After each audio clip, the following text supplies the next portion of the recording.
60 शब्द प्रति मिनट शुरू।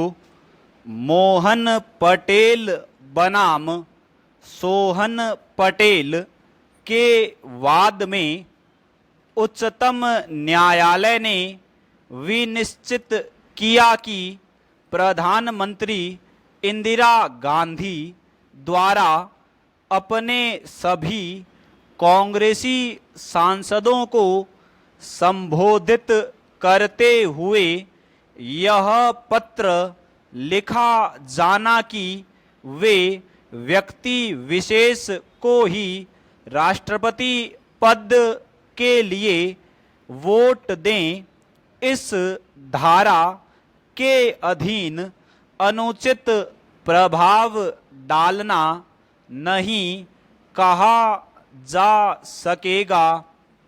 शिवराम सिंह बनाम CM गिरी राष्ट्रपति पद के लिए निर्वाचित किए गए अभ्यर्थी श्री गिरी तथा उनके समर्थकों के विरुद्ध यह आरोप था कि उन्होंने विरोधी अभ्यर्थी श्री श्याम रेड्डी के बारे में ऐसी पर्चियां छापकर वितरित की जिससे श्री रेड्डी की छवि धूमिल पड़ी और मतदाताओं में यह भ्रांति फैलाने का प्रयास किया गया कि यदि श्री रेड्डी को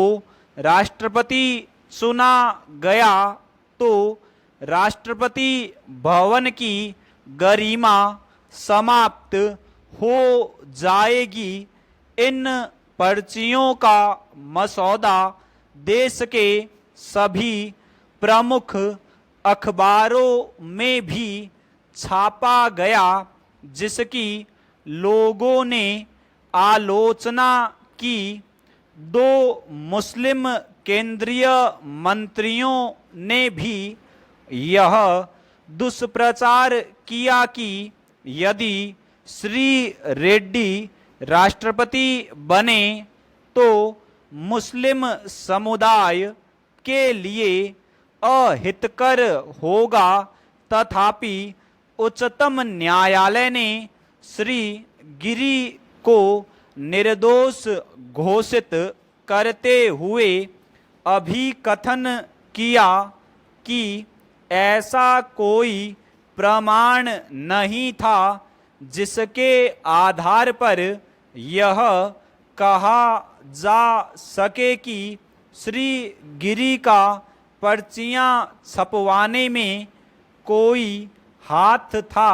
चेंज राम कुमार बनाम राज्य के वाद में मद्रास उच्च न्यायालय ने निर्णय दिया कि किसी राजनीतिक दल के सचिव को चुनाव का बहिष्कार करने का संदेश भेजा जाना धारा 170 के अंतर्गत अनुचित हस्तक्षेप नहीं माना जाएगा, क्योंकि दल के सदस्य अभी भी अपनी इच्छानुसार मतदान करने के लिए स्वतंत्र थे। चेंज श्याम कुमार शर्मा बनाम राम